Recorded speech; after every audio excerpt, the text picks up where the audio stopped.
我之前我朋友托我给他买咖啡，我突然有一个想法，其实咱们可以开一个网上咖啡店。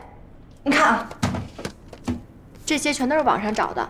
我觉得是这样的，对于那些不想出门、懒的人，这很方便的。你看，您看这家咖啡，它才开了1年，结果就卖出了5000多件。还有一个啊，在这儿，这款咖啡今天都卖火爆了，3个月成交量7000多件，7000多件，7000多件。我想了一个咖啡，如果是几十块，但是成交额那也得上万了。真有这么多？真的，而且底下它都好多留言呢，您就可以往下翻。好，我来。这儿往下翻，货真价实，假不了。哎，你还别说，他们没有实体店，1个月销量就这么多。我们有实体店，如果要是真做的话，销量一定比他们好。是啊，不是？可是咱们店里没有人会弄网店啊。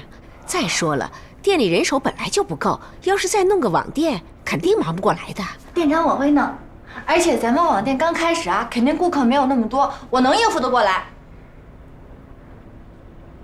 这怎么回事？这么低级的错误也会出现吗？经理，这个不是我做的，那天是小关做的。把他给我叫过来。哦。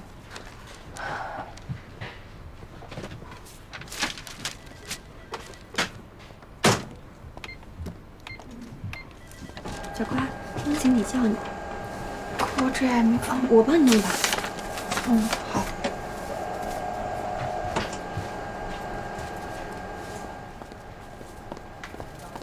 经理，怎么了？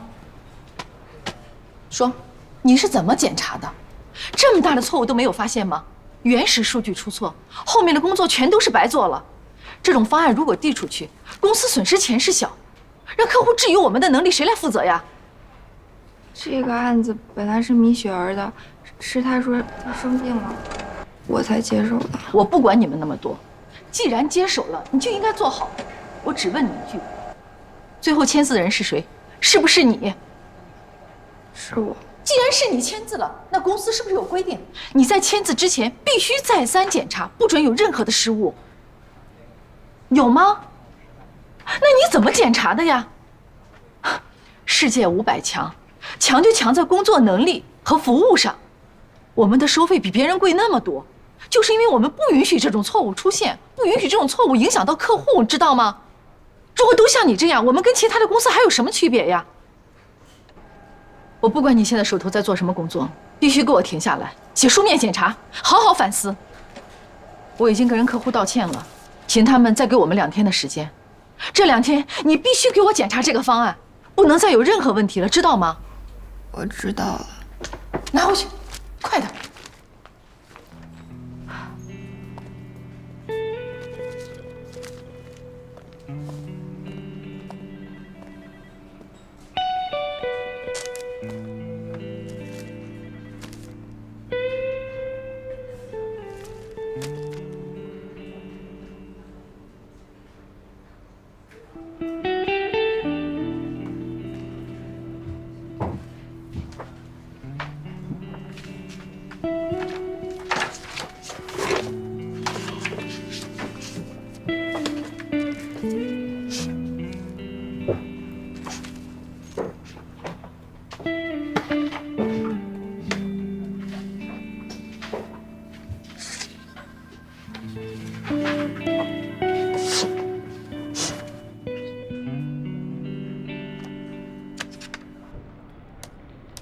行了，接下来只要挂在网上就可以了。小秋，这么快就搞好了？啊，搞好了。哎，你们真的是玄铃木树下面那家咖啡店吗？我常经过你们那儿，在你们店里买过1次咖啡。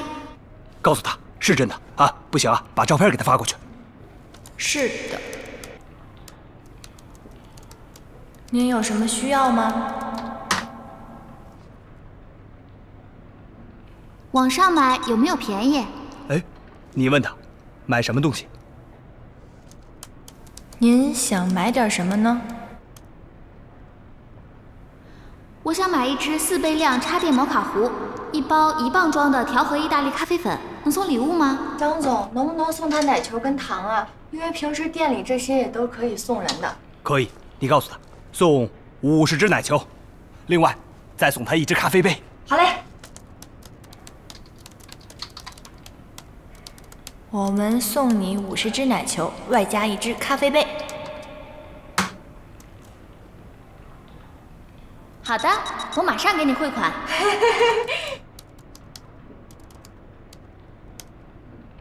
搞定了，张总。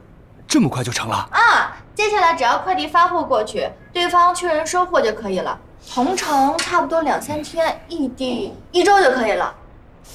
哎，这个不错啊！你看啊，这个没什么成本，而且呢还能拓展我们的客户源。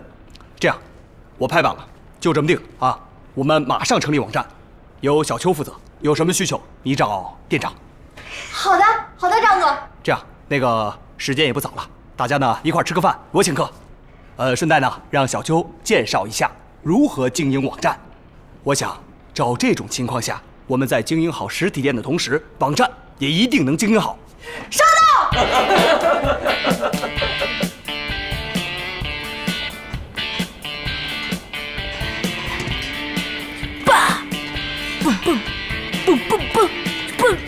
这个尿，尿。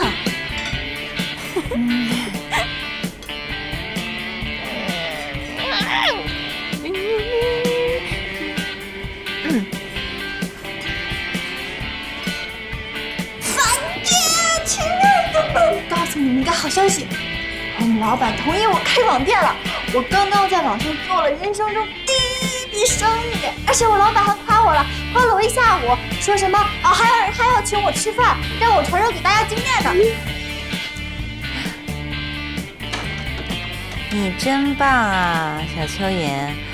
祝贺你啊，小邱！樊姐就知道你肯定行，加油加油！用你网购的丰富经验碾压他们。但是樊姐，我从小到大都没有被人这么夸过。今天我们老板夸我，夸的我都找不着北的。这就叫因祸得福，知道吗？看样子咖啡店比公司更适合你。是的，是的，是的，谢谢樊姐，亲爱的樊姐，谢谢你。还有小关关，谢谢你对我的支持和鼓励。小蚯蚓，么么哒。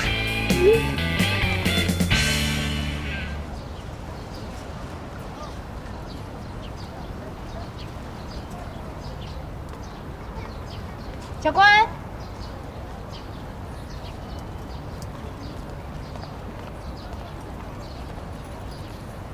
今天这么早？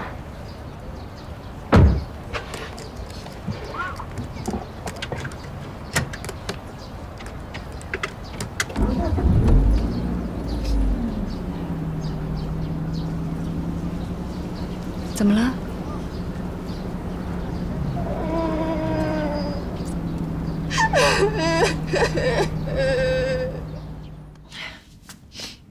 就是前几天，我同组的同事米雪儿，她感冒了，然后说让我帮个忙，帮她完成她手上的工作。她当时已经做了一部分了，然后让我做剩下的一部分。结果她第2天早上，那个连检查都没检查就直接交上去了，出错的是她做的那个部分。可是我是最后签字的人，我就被上司给批了。那你哭的原因是什么？上司冤枉你，米雪儿不认账，还是你犯的错误太大，你承受不了？都有吧。还因为我们上司让我写书面检查，这个检查可能要夹在我的档案里，那它肯定会影响我实习的分数的，到时候肯定会影响我能不能留在这个公司。你解释没有？我解释了，可是上司他根本就不听我的解释，因为他这个工作明明就是他分配的，他肯定知道这个工作是米雪儿的，米雪儿她才是第一责任人，而且他知道我挨批的，他都没替我澄清，都赖他。想听真话，还是安慰的话？不相信真话。安妮姐，如果你是我的上司，你会批我吗？说说我的观点吧，不过可能会有点不中听。我一个高管的朋友跟我说过，如果有机会再让他从底层做起，他相信他已经能够做一个非常优秀的配合上司完成工作的一个好员工，因为他已经足够懂得每一个岗位所需要担的责任。作为公司的高层，需要正确的规划和分解所有的工作，发放到下面去，然后由公司的各个阶层的人完成这些工作，创造出利润，才能给股东一个交代。所以你说，公司每一个员工，他们所围绕的轴心是什么？工作。对，轴心就是工作。所以你的上司他并不 care 你跟米雪之间发生了什么，他也不 care 这个工作到底谁完成的。你跟米少在交接的时候，你犯了一个很大的错误，你没有检查之前的内容，但是你在最后一页签上你的名字，这就代表你需要为这件事情负所有的责任。你的上司批评你合情合理啊，你没有必要喊冤。你秘书，明天晚上饭局安排的怎么样啊？啊，不行不行，8个人的包间哪够坐啊？你直接给我订个最大的包间，宁可坐得松一点，也不能看上去太窘迫。还有，帮我找找当地的 KTV， 直接给我订个最大的包房，再租一辆礼宾车，万一要是没有开车的，好接送他们。挂了。你不是曲筱绡吧？我认识曲筱绡不是这风格啊！开什么玩笑？姑奶奶，我什么人呢？上得了厅堂，下得了厨房，赚得了钱，撒了泼，一个风格。你也太侮辱我曲筱绡了。看在你努力牵线的份儿上，就给你一次机会，让你看看干正经事儿的曲筱绡是什么样。谢谢大姐。真相过后，需要安慰吗？其实我知道，我们公司的门槛高，我学历又不如人家。安妮姐，我又担心我写的这份检查再放到我的档案里，人年底考核我肯定完蛋了。不用在意你的这些检讨书会放到档案里。我看过很多考核资料，其实1年下来，每一个人到年底都是千疮百孔的。你的上司会有他的审核标准，当然归根结底，所有的考核标准只有一个，就是你能不能做好工作，让你的上司省心。所以承认错误，承担责任，把因为你的错误而导致的损失降低到最少，这是你要做的。好吧，那我就把这个检讨书分为3部分来写。第一部分我写清楚事情的脉络，第2部分我承认我自己的错误，第3部分我写出解决的办法。好难受呀！我要违心的去承认错误。我毕业之后越来越多的事儿都是违心的，可我除了忍耐，我一点办法都没有。安妮姐，长大好累呀，工作好累。跟你分享一个开心的事吧。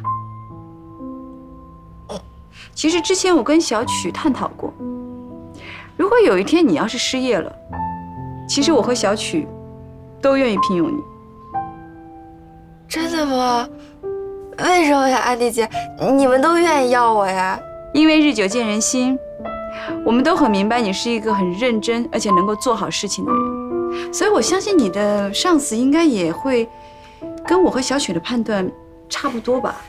真的呀，安迪姐？当然，你只需要改掉你的一点点娇气就好。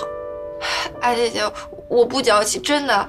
我妈当时就跟我说不想让我一个人到大公司来，说我压力大，太辛苦了，还说我是个女孩，这家里又帮不上什么忙。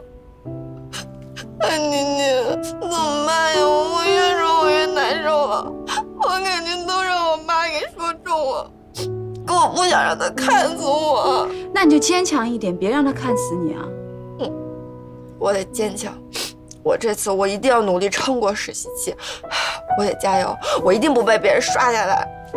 加油，加油！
老兵啊，王哥，来了也不早点说啊，我好去接你去。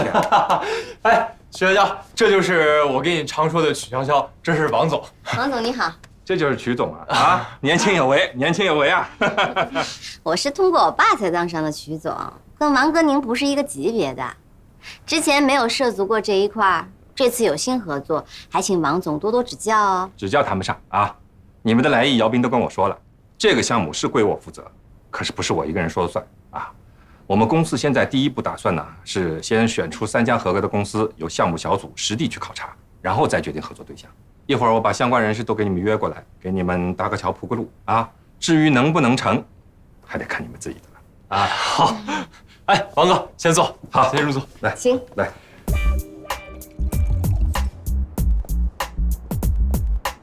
曲总年轻有为啊！哎，接手公司多久了？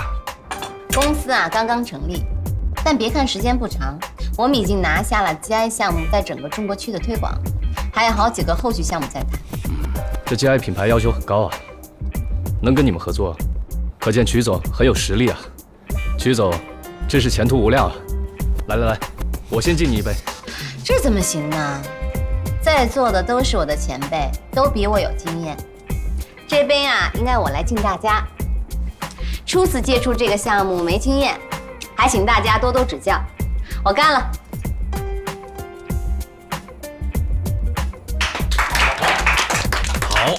豪爽！曲总果然是女中豪杰呀。对了，曲总，你们跟盛轩有没有往来啊？盛轩？嗯，我们可熟了呀。他们的 CFO 是我的姐妹儿，叫 Andy， 刚从国外回来。我这次竞争 GI 项目，还多亏他的指点呢。小曲跟安迪也很熟，那可是个厉害人物啊！啊，一出手就是上亿的生意，但是好像不太爱跟人往来。哎，是不是前2天被传的那个当小三的？对对对，就是他。哎呀，一看就是假新闻。这安迪眼高于顶，上次在上海开行业会议的时候，好几个企业家抢着献殷勤，他都没看在眼里。当小三，还跟别人抢一个老男人，这可能吗？就是，造谣生事儿的纯属瞎了眼。我姐可不是什么随便男人都能看得上的。像谭总这么优秀的男人，每天在我姐面前晃，我姐也没有心动啊，更何况他呢？这么说，曲总也认识谭总喽？我姐是谭总的左膀右臂，你说呢？那可是个厉害人物啊，这国内企业、国外企业都玩得转。去年公司和他合作一个项目，随随便便就赚了不少啊。是啊，老谭的确是风云人物啊，上海周边都是响当当的啊。看不出来，小曲你年纪轻轻的，人脉还挺广。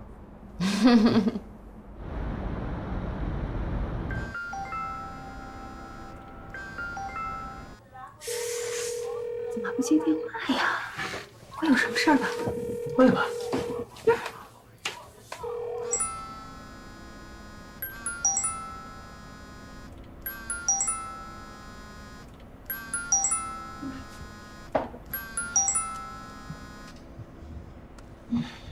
喂，妈。哎呀，关关，你怎么不接电话呀？我还以为你出什么事了呢。我早上起太早了，晚上又加班，我刚才在厕所睡着了。你在洗手间睡怎么行啊？别感冒了呀！这怎么又加班呢？赶紧回去，咱不加了啊！回去洗个热水澡，赶紧休息，听见没有啊？妈，不行，我把方案给做错了，我老板让我把它给改过来。这如果改不好呀，我年底考评就完蛋了。完蛋就完蛋，身体重要还是工作重要啊？听妈妈话，听见没有？啊！我告诉你，关关，你年轻的时候不注意，老了这病就找到你身上来了，有你受的。妈，真的不行，这方案是我做错的，我有责任把它给改过来。行了，妈，我不跟你说了啊，我得赶紧回去工作去。对了，妈妈，你明天早上给我打个电话，我怕我太困了，我又像上次一样随手把闹铃给关了。好，赶紧回去吧，好不好？到了家了给妈妈打个电话啊，别让我担心。好的，拜拜，妈妈。好，挂吧，你先挂。加班加班，累的都在洗手间睡着了。年轻时候累了，在洗手间打个盹有什么了不起？这么年轻时候不是也有忙的时候吗？那也不能忙成这样吧？要我说啊，咱女儿就该回到家里来，考个公务员，又踏实又稳定，然后再找个合适的人嫁她，一辈子幸幸福福的过，多好啊！比留在那儿舒服多了。你这么想，那女孩这么想也行啊。行了，别操心了。过2天我到上海出差，我顺便去看看她啊。你要去上海呀？啊，我跟你一起去。你去干什么添乱？我添什么乱啊？咱俩上回商量的事你忘了？猪脑子。啊。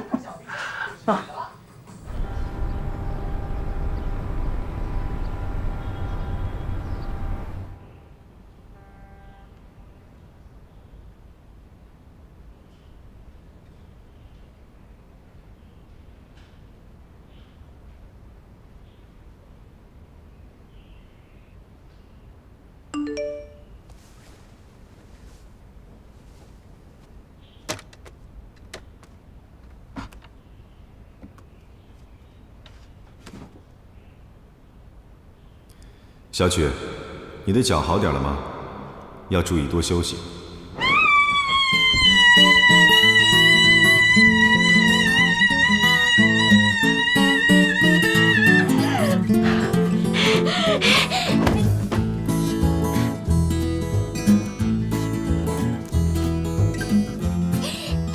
Andy， 你还记得那个赵医生吗？他刚才居然主动的给我发微信，问我脚好一点没有，还提醒我劳逸结合。你把他怎么样了？他怎么可能主动发短信问你？我昨天晚上喝了一点酒，当然是各种骚扰加调戏了。不说了，太邪恶了。我好开心，好幸福哦！你不是很大胆的吗？直接找上门去吧。那不行，我现在正在出差呢，没空领星探。等我回去了，我再约他。赵医生啊，就是唐僧，活的时候可以调戏，死的时候可以吃肉。爽！哎，安迪啊，有一件事情呢，我得跟你知会一下。我这次出差呢，主要是来找客户拍马屁的。昨天吃饭的时候啊，他们说他们认识谭总，所以呢，我就说我跟你认识，是好朋友。回头我把客户的资料跟名字啊发给你一份，万一他们要是问起来了，你可得给他们肯定的答复哦。所以你刚才都是铺垫，现在才说到正经。帮不帮啊？一句话。好。那email给我。我需要承担什么责任和风险，我有知情权。这与商业利益有关，必须说明。这没有，真没有。我只是想跟他们攀上关系，拉几个朋友进来显得热闹嘛，跟你们的业务完全没有关系，大伙可以放心啊。那倒也是，我只不过是老谭的一个排头兵，你就算拿我背书，人家也未必认呢。对了。你生意怎么样了？顺利吗？不顺利呀！我朋友介绍的这个啊，虽然是项目的负责人，但是他做不了主啊。我的公司啊又是小公司，没有经验。昨天一天吃饭就问出了点线索，今天还要继续努力。客户对你还认可吗？我的意思是，我刚开始工作的时候还很年轻，那个时候也不懂得什么办公室的规矩。所以经常得不到同事的认可，认为我承担不起什么重任。我正为这个发愁呢。客户一看到我呀，赶紧看我的身后看，还以为有什么年纪大的人要出场，完全是把我当秘书看。我赶紧承认我是有钱人的女儿，还血缘上的论，他勉强把我当老总看的。我这次回去啊，赶紧改改我上万的行头，穿的得再老气一点。对了，安迪啊。以后要有什么需要的，还得再拉上你跟你老板这面大旗啊！哎，我可以不承担责任的让你扯，但你千万不要扯我老板。行行行，不拉就不拉。哎，安迪，我跟你说个好笑的，樊胜美那个同学，你见过了没有？见过一面，怎么了？空心大老官一个，开着宝马3系来献殷勤，我手欠一查，租车公司租的，害得我们樊大姐了，还以为自己钓到了金龟婿，空欢喜一场。你告诉他了？那当然了，我这个文库天下不乱的人，哪有听人家隐瞒的道理呀？我真是不明白，樊小妹到底是哪里得罪你了？你一定要这么……我自然有我的理由啊，等我回来再跟你详说。再说了，我忙得没空骚扰赵医生，凭什么看他们卿卿我我的呀？死人还得拉着个垫背的呢。大家都单着没约会，我最高兴。小曲，我问你，喜欢一个人是什么感觉？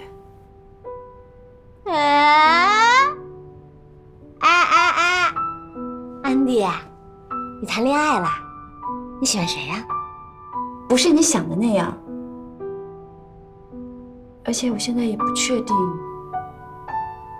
是不是喜欢他。你都这么说了，那你肯定就是喜欢了呀！快说，谁？帅不帅？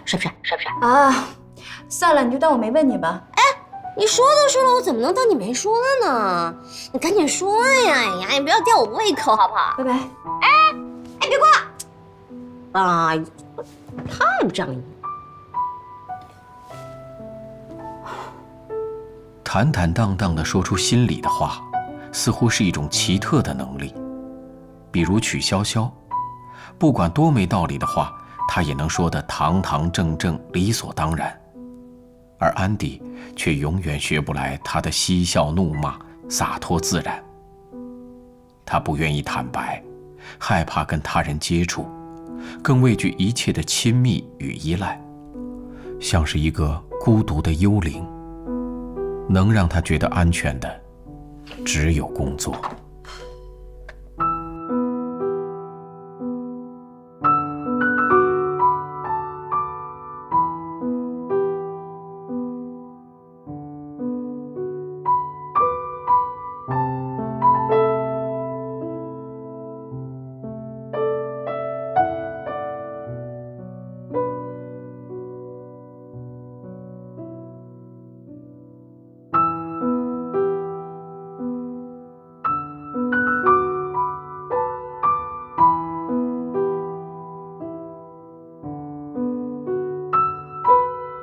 我相信经过刚才的讨论，你们应该很明白我的意思。所以今天晚上大家回去仔细思考一下。我希望在明天的时候，能看到你们给我一些更多的想法建议。好，今天就到这里。好。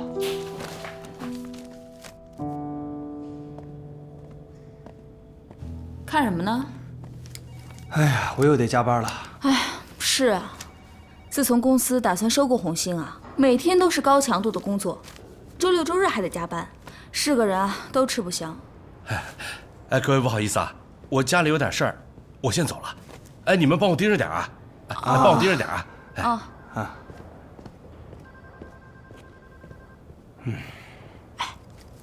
我看最惨的还是刘思明。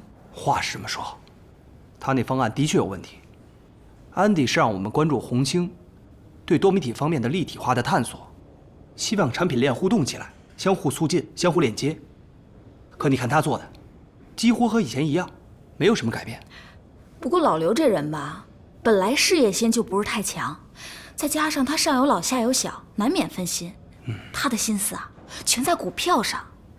现在集团上上下下都在为收购做准备，如果他达不到安迪的要求，我想公司啊，迟早得换人。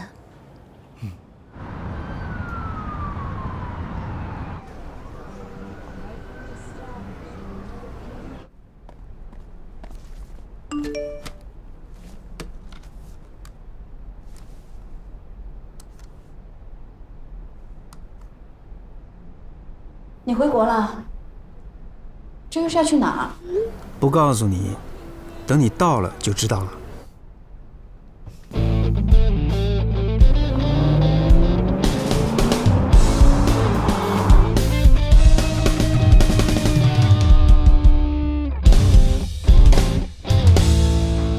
安迪小姐，您这边请。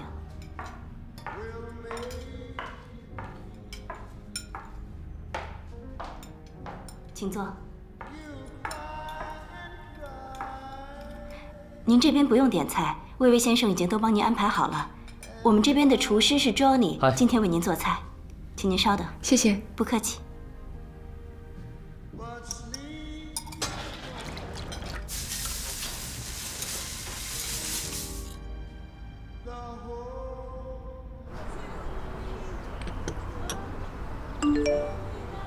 我到了。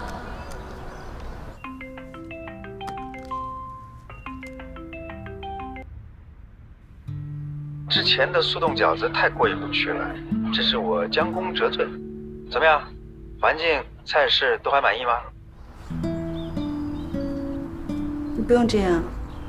哪样啊？对我这么好，从来都没有人这么对过我，我不习惯。那就试着习惯，不用想着欠我人情，更不用想着怎么还我。总之呢，只要是我喜欢的，都希望跟你分享。早知道是我一个人来这么好的地方享受，那我真的应该叫上我的那些邻居，特别是樊小妹，她最喜欢这种情调了。哎，请教一件事情，在国内，30岁的男人出手也很大方，只是开着一辆租来的宝马车，这有什么讲究吗？追你的人吗？当然不是，是樊小妹的同学。他们两个现在是有一点点来电，不过我那个邻居也是很奇怪，他明明是自己租的房子，但是确实想在对方面前表现出来，那是他的产业。这种事儿嘛，要具体情况具体分析了。我刚创业的时候，为了跟客户谈判，也为朋友借过办公室，租车也是常有的事儿。你让你邻居当心一点就是了。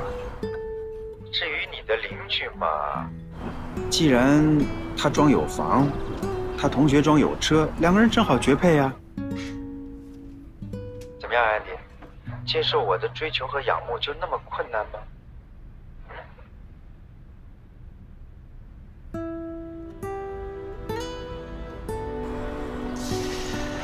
怎么办？我刚来2天就着急想回去。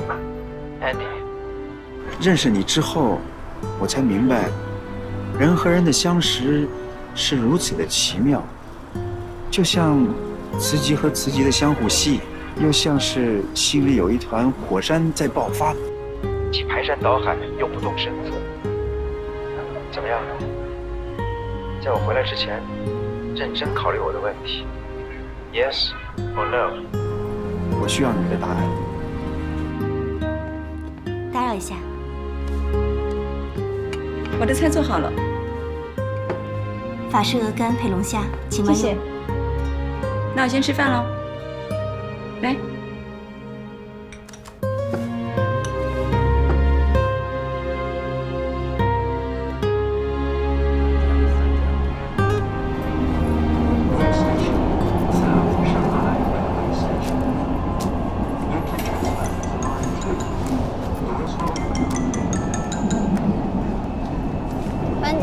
小秋妍，物业打电话了，说昨天晚上楼下漏水漏得一塌糊涂的。我一口咬定不是咱们屋子的问题，地板是干的，管道也都是正常的，不可能漏水。是不是昨天小关那个洗衣服来着，洗衣机漏的水啊？那也不能承认啊！你跟关关通个气儿啊，一定要统一口径，人心不足蛇吞象。你要是这么容易就承认呀，他们一定会列出一长串的赔偿单子，什么去年失灵的浴霸呀，前年翘起的地板，什么都得让你赔。我一个小妹在外面租房子，别说了，樊姐，你这么说好像还真的是这样。再说了，如果真的要修的话，就得把地板翘起来，卫生间好几天都不能漏。工人们进进出出的，咱们得请假在家盯着吧？谁有这功夫呀，是吧？听我的，装傻，以后用水注意点就行了。可是樊姐，那万一那个楼下的人说那漏水除了从上往下漏，还能从哪儿漏啊？那怎么说呀？到时候，除非他们有证据，但我们说什么都没用。小美，你怎么来了？来请你吃饭啊！我公司人招的差不多了，今天晚上也没什么应酬，想一会儿吃完饭买一些办公用品、家具。走，咱们吃饭去。还是先办正事吧，买东西去。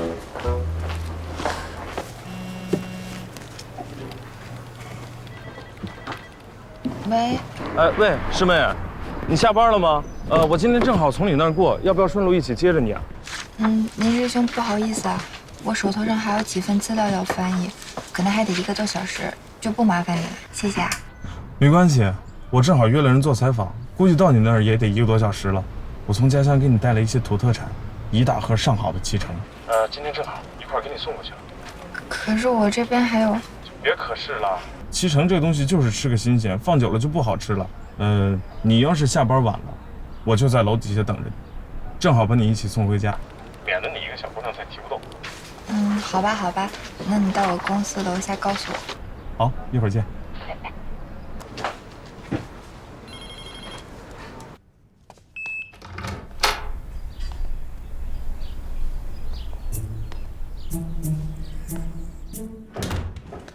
你回来了，正好我通知物业的管道工和2102的户主去你们屋看看。你干什么呀？你想干嘛？昨天晚上你们屋漏水的2102，人家一大早过来投诉，我们经理说了，让我们今天在这儿等你们，说要3方一起查看一下问题在哪。不是我们屋漏的，肯定不是我们屋漏的。我们昨天早就睡觉了，根本没用水，所以你们肯定弄错了。有没有搞错？我去查看一下不就知道了吗？你们凭什么去我们那儿看呀？我们都说了，不是我们那儿漏水的，你还要进我们屋查看？你这就是故意搞我们！你是存心想欺负我们三个女孩是不是？哎，我。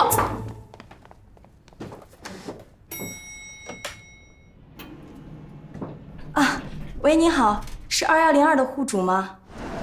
电脑跟打印机就不用买了，公司注册登记的时候，税务会把这些东西全部给你买齐了。因为金税工程，办公桌椅好像也不用。我记得你租的那个办公室里面有4套，那你暂时就不用买，先利用那些旧的吧。你公司也不大，用不着买专用的复印机，买一个有打印功能的传真机就可以了，既省钱又可以节省空间。小美，怎么了？我觉得你特别贴心。你处处为我考虑，又替我省钱，而且挑这些东西又体面又实惠，我真的是好幸福啊！我觉得你应该买一个保险柜啊，对，保险柜。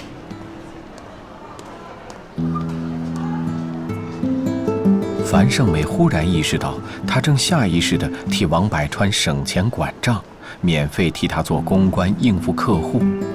王百川的车子是租来的，房子更是没有，以后还要共同按揭、共同还贷。这样的小老板，他不知拒绝过多少。樊胜美告诉自己，不能心慈手软，更不能做黄脸婆。老板娘，谁爱做谁做去。小美，哎。